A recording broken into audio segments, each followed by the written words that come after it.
Hello दोस्तों, Rajasthan board class 10th English 6 मार्च 2025 को आप सभी का इंग्लिश का पेपर है। और यहाँ पर आपको बताऊंगा इस वीडियो में कि आप कैसे इंग्लिश के पेपर को सॉल्व करेंगे, कैसे आप आंसर राइटिंग करेंगे, जिससे आपके इंग्लिश में सबसे बेस्ट जो यहाँ पर मार्क्स जो है यहाँ पर आप गेन कर पाए। तो यहाँ पर मैं आप सभी को इंग्लिश के आंसर को लिखने का तरीका और यहाँ पर मैं लेकर आया हूँ आपके सामने एक टॉपर स्टूडेंट की कॉपी, यानी पिछले वर्ष की स्टूडेंट है, टॉपर एक स्टूडेंट है जिसने यहाँ पर बोर्ड की कॉपी में ऐसा इंग्लिश में ऐसा आंसर लिखा है जिसके 80 में से 75 मार्क्स आए। कितने मार्क्स आए? 75 मार्क्स आए। कितने में से? 80 में से। ऐसा यहाँ पर मैं आंसर कॉपी लेके आया हूँ, उसने किस प्रकार से आंसर को लिखा है। तो यहाँ पर सबसे पहले मैं आपको वही तरीका बताऊँगा, ठीक है। ये आपकी एक आंसर है जो कि आपको यहाँ पर बोर्ड के पेपर में मिलेगा, ठीक है। सेम टू सेम यही आपको कॉपी बोर्ड में आंसर शीट के रूप में यहाँ पर मिलने वाली है। इसी प्रकार का आपके सामने फॉर्मेट बना हुआ होगा, ठीक है। यहाँ पर आपको किसी भी प्रकार की राइटिंग नहीं करनी है। ये जो आप देख रहे हैं ड्राफ्ट, यहाँ पर आपको नहीं लिखना है, किसी भी प्रकार का नहीं लिखना है। प्रश्न संख्या के लिए आपको अलग से एक फॉर्मेट मिलेगा, ये, ठीक है। यहाँ पर आपको प्रश्न संख्या लिखनी है और बाकी जो सीक्वेंस नंबर जो भी यहाँ पर लिखो वो यहाँ पर आप लिख सकते हो, ठीक है। अन्यथा आपको कोई नहीं लिखना है, ठीक है।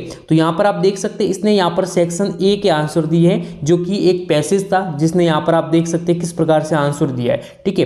पैसेज के आंसर को आप देख सकते हैं, यहाँ पर आपके 6 क्वेश्चन आते हैं या 5 क्वेश्चन आते हैं पैसेज में। तो यहाँ पर आप देख सकते हैं ये मीन्स भी दिया हुआ है, ठीक है। साउटेड होस्ट, ठीक है, जो मीन्स आए होंगे तो उस प्रकार से इसने आंसर राइटिंग की है। यानी आपको बिल्कुल ही सटीक तरीके से इंग्लिश में आपको आंसर इसी तरीके से लिखने हैं, ठीक है। जैसे यहाँ पर सेक्शन ए हो गया तो आपको लिखना होगा ऊपर सेक्शन ए, ठीक है। उसके बाद फर्स्ट का आंसर है तो यहाँ पर आप देख सकते हैं a big hearty of Holi, ठीक है, Holi was going on in the house, ठीक है। तो बिल्कुल ही शॉर्ट जो भी यहाँ पर क्वेश्चन पूछा गया था उसका बिल्कुल ही सटीक जो शॉर्ट जो यहाँ पर आंसर है वो लिख दिया।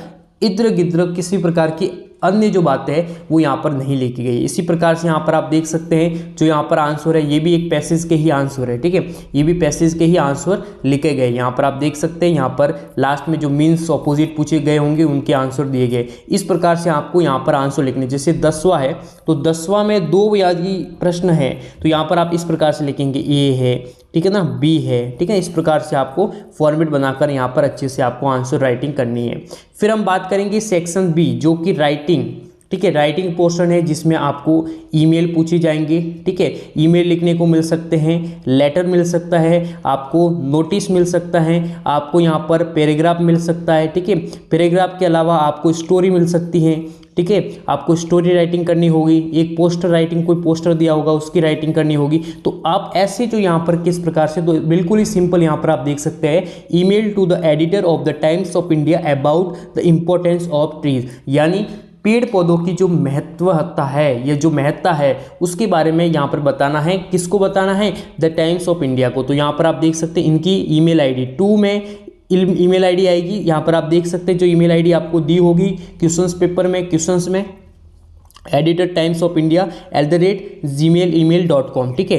यहाँ पर आप देख सकते हैं। उसके बाद CC और BCC ये दोनों ही ब्लैंक रहेंगे यानी खाली रहेंगे। उसके बाद सब्जेक्ट आएगा तो सब्जेक्ट आपको पता ही होगा, ये रहा the importance of trees in our life. उसके बाद सर, फिर उसके बाद यहाँ पर किस प्रकार से इसने बहुत ही शॉर्ट राइटिंग की है, किस प्रकार से अच्छे से एक मोटो भी यहाँ पर ऐड किया हुआ है, ठीक है, कि trees are the green gold. क्या है? ट्रीज जो है यानी पेड़ पौधे हरा सोना है, पेड़ पौधे जो है उनको हरा सोना की उपाधि दी गई है, ठीक है। मेटाफर जो यहाँ पर इसने प्रयोग किया है। तो किस प्रकार से बहुत अच्छे से इसने जो यहाँ पर राइटिंग की है तभी इसके अच्छे मार्क्स आए, फुल में से फुल मार्क्स मिले हैं, ठीक है। किस प्रकार से उसने बिल्कुल ही सिंपल में यहाँ पर आंसर को राइट किया है, इधर गिधर की किसी प्रकार की बातें नहीं लिखी है। देखिए सैंड का जो यहाँ पर आइकन है उसको भी बनाया है, ठीक है, जबकि ये एक एक्स्ट्रा बहुत ही कॉमन सेंस होता है सैंड, ठीक है ना। नेक्स्ट यहाँ पर है उसने एक पैराग्राफ लिखने को, जो यहाँ पर पैराग्राफ लिखने को कहा जाएगा, एक आपको टॉपिक मिलेगा। तो यहाँ पर माय फेवरेट टीचर उसका टॉपिक था। तो इसने किस प्रकार से यहाँ पर देखिए कि teaching is a profession that teaches all the profession, ठीक है। तो बहुत ही अच्छे से यहाँ पर इसने लिखा है। यहाँ पर आप देख सकते हैं कि my favourite teacher is mister Sarita Sharma, the principal of the our school Adarsh Vidya Mandir शुरू। उसी प्रकार से आप किसी भी स्कूल का एग्जाम्पल लेके, आप खुद की स्कूल का एग्जाम्पल लेके आप आसानी से क्या कर सकते हैं, पैराग्राफ लिख सकते हैं यदि आपको माई फेवरेट टीचर पर मिलता है। किसी व्यक्तित्व जैसे एपीजे अब्दुल कलाम, जवाहरलाल नेहरू, नरेंद्र मोदी जी, ठीक है, किसी भी प्रकार के जो फेमस पॉपुलर जो पर्सन है उन पर आपको एक पैराग्राफ लिखने को कहा जा सकता है। तो आप आसानी से उनको जो यहाँ पर लिख सकते हैं, उनके बारे में थोड़ा बहुत आपको आइडिया से आप लिख सकते हैं। फिर सेक्शन सी में यहाँ पर आप देखिए बहुत ही सिंपल यहाँ पर जो कि ग्रामर के क्वेश्चंस पूछे गए होंगे, ठीक है। तो ग्रामर के उसने किस प्रकार से सटीक आंसर दिए हैं, ठीक है ना। What is your mother doing, तो डूइंग यहाँ पर डू ऑप्शन में था तो डूइंग यहाँ पर, ठीक है ना। इसी प्रकार से यहाँ पर आप देखिए तो बिल्कुल इस सटीक सभी इसके जो आंसर है वो यहाँ पर राइट हुए हैं। ऑलमोस्ट ऑल जो आंसर है उसके राइट है, यहाँ पर आप देख सकते हैं, ठीक है ना। आई often play basketball after school, ठीक है ना। बहुत ही सिंपल उसने यहाँ पर बहुत ही अच्छे से सटीक आंसर की राइटिंग की है, इसलिए इसके अच्छे मार्क्स मिले। इसी प्रकार से जो टेक्स्ट बुक वाले जो क्वेश्चंस है उसी को यहाँ पर आप देख सकते, the author's advice to us is this that we should begin and close our day with a true prayer, ठीक है ना। तो बहुत ही अच्छे से जो यहाँ पर आंसर यानी जो क्वेश्चंस पूछा गया था उसका एकदम स्पष्ट क्लियरली उसने जो यहाँ पर आंसर दिया है, तभी इसके यहाँ पर बहुत ही अच्छे मार्क्स मिले हैं। अभी तक आपने इस वीडियो को लाइक नहीं किया तो सबसे पहले वीडियो को लाइक करें, चैनल को सब्सक्राइब करके बेल आइकन को प्रेस करें और इस वीडियो को ज़्यादा से ज़्यादा शेयर करना है क्योंकि ये काफ़ी इंपॉर्टेंट है। 10th क्लास 6 मार्क्स पेपर के लिए आप इसी आइडिया से यहाँ पर आंसर की राइटिंग करेंगे। बहुत ही सिंपल से आपको मैंने बता दिया है, ठीक है ना, कि इसी प्रकार से आपको आंसर लिखना है। जो भी हम मॉडल पेपर लेके आएंगे, इंपॉर्टेंट क्वेश्चंस लेकर आएंगे, उनका जो सॉल्व आंसर राइटिंग करेंगे आप इसी प्रकार से करेंगे। और जो मेन पेपर होगा 6 मार्च को उसमें भी आपको इसी प्रकार से राइटिंग करनी है। यहाँ पर इस फॉर्मेट को आपको अच्छे से यहाँ पर देख लेना है, ठीक है ना। हर यहाँ पर पेज के लास्ट में इसने पीटीओ, ठीक है ना, पीटीओ भी यहाँ पर ऐड किया है, ठीक है ना। इसी प्रकार से यहाँ पर आप देख सकते हैं स्टेंजा को देखो, स्टेंजा को भी बहुत ही अच्छे तरीके से ये स्टेंजा है, ठीक है ना। तो रेफरेंस देखिए, सबसे पहले इसने रेफरेंस लिखा कि this lines have been taken from the poem my God my good right hand, ठीक है ना, composed by a very famous Scottish poet Charles Mackay, ठीक है, इनके द्वारा कंपोज्ड की गई है।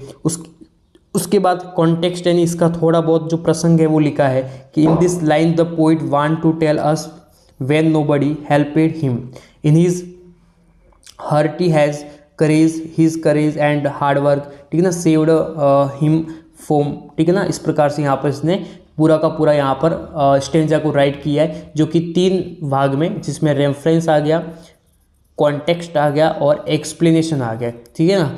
3 में यहाँ पर इसने डिवाइड किया है। यहाँ पर आप देख सकते हैं ये एक्सप्लेनेशन है, ठीक है ना। एक्सप्लेनेशन में थोड़ा बहुत क्या आएगा, इसका जो यहाँ पर पॉइंट थी उसका सारांश लिखा जाएगा। तो इस प्रकार से आप आसानी से स्टेंजा को भी क्या कर सकते हैं, डिस्क्राइब कर सकते हैं। उसके बाद यहाँ पर आप देख सकते हैं इसने क्रिटिकल जो नोट्स है वो भी लिखे हैं। इसमें क्या क्या क्रिटिकल जो नोट्स है वो भी इसने लिखे। यहाँ पर आप देख सकते हैं बहुत ही अच्छी की जो राइम की जो स्कीम थी वो क्या थी, तो AABB इन दिस पोएम, ये इसकी राइमिंग स्कीम थी। तो बहुत ही अच्छे से there is a repetition of haters in the line, यानी इट रेज्ड मीन फॉर्म, ठीक है ना। तो इसमें RR एलिट्रेशन, ठीक है ना, एलिट्रेशन आया है, एलिट्रेशन यूज हुआ है, ठीक है ना, इसमें एलिट्रेशन यूज हुआ है। तो क्रिटिकल नोट्स लिखने की आवश्यकता नहीं है, लेकिन लिखा बहुत ही अच्छी बात है, इसलिए अच्छे मार्क्स भी मिले हैं, ठीक है। The poetic device and melody of this poem is very beautiful, तो यहाँ पर आप देख सकते हैं बहुत ही इंपॉर्टेंट है, ठीक है ना। इसी प्रकार से यहाँ पर आप देख सकते हैं लास्ट वाले जो क्वेश्चंस है, जो बड़े वाले जो क्वेश्चंस है वो भी बहुत ही अच्छे से यहाँ पर डिस्क्राइब करके यहाँ पर लिखे हैं। तो ये था पूरी की पूरी आंसर कॉपी, आपको अच्छा होगा, समझ में आया होगा। लास्ट में आपको जब भी आप पूरा का पूरा पेपर फिनिश करो तो यहाँ पर लास्ट में आपको लिखना है फिनिश, ठीक है, जिससे एक्स्ट्रा आपका नेक्स्ट जो पेज है वो उस पर कोई किसी प्रकार की कोई लिखावट नहीं हो। तो ये भी बहुत ही एक कॉमन सेंस है। बाकी इस वीडियो को लाइक करें, चैनल को सब्सक्राइब करके बेल आइकन को प्रेस करें। थैंक